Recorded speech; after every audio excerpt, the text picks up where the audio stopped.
Join me as today I'm going to be showing you all of the animals that I own in all of my setups.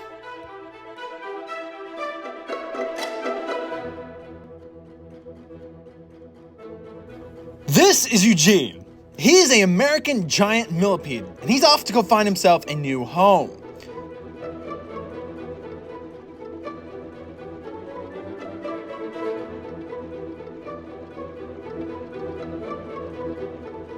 He has begun to make his way over to my Paludarium, where he will have a great life. But first, he's got to explore this Paludarium.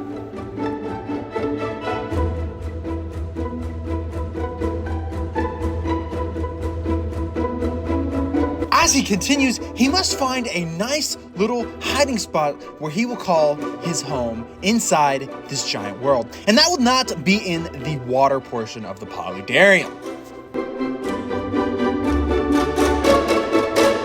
As Eugene looks and finds his new home, let's take a tour of the Paludarium.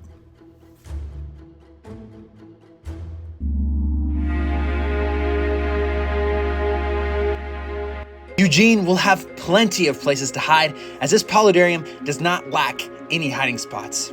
There are loads of thick, lush vegetation that Eugene can hide under.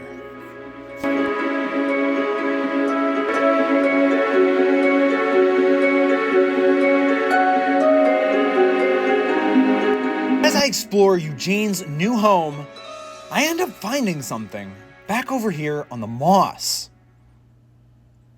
Do you see those white eggs right here? I have absolutely no idea what they are.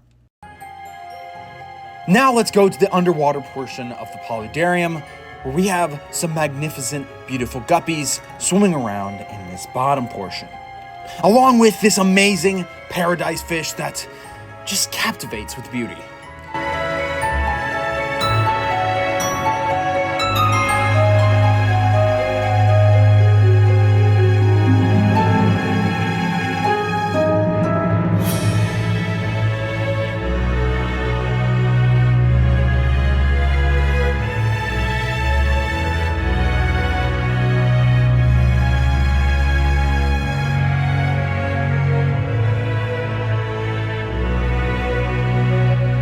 What would the Paludarium be without the cleanup crew? Scavenging on the bottom, these white platinum ram's horn snails forage for food that may fall in, like this carrot or fallen and sunken leaves. As you can tell, these snails multiply fast, which are great for cleanup crews. If you need some, I have some at the link in the description down below. Now let's venture off to arguably one of my favorite fish species of all time. These little guys are Chonky Boys, the pea puffers.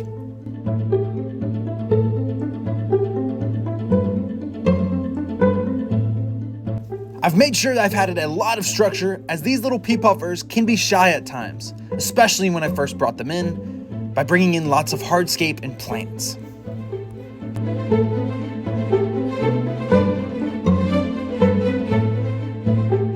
These guys look a little hungry, so let's go ahead and feed them. And in this, I'm using frozen bloodworms, some of their favorite foods.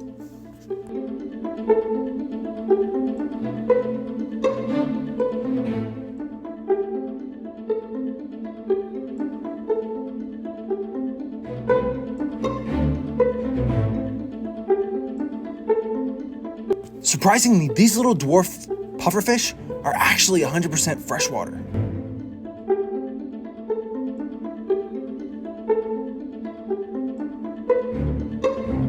Adding a bunch of live plants like this Salvina minima in with the tank of pea puffers provides just a more healthy balance, as these plants take out bad toxins within the water column.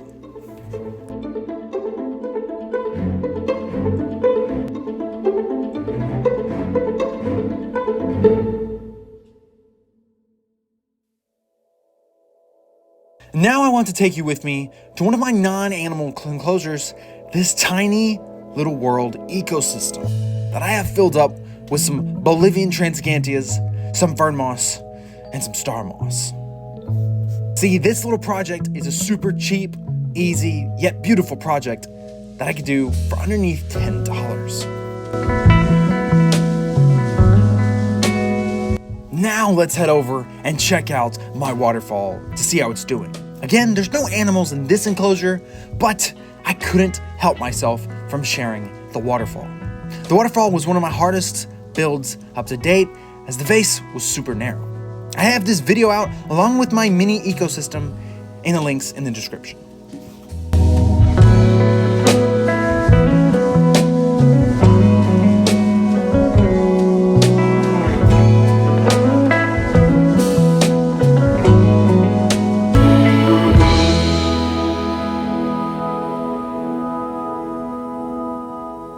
But now I want to bring you to my desktop jungle, also known as my insect lair. As you can tell, it's heavily planted with mosses, hygrophillas, and other really cool big stem plants that act as the flora cover, just like a jungle would.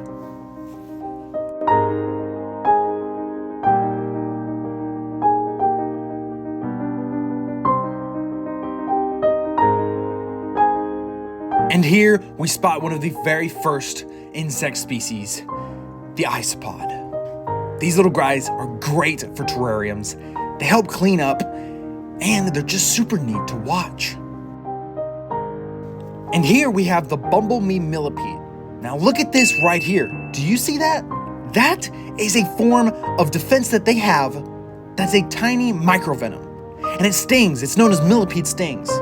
But as this millipede becomes more safe and aware of his surroundings, he soon uncoils and will take on the journey for finding new foods and a new home.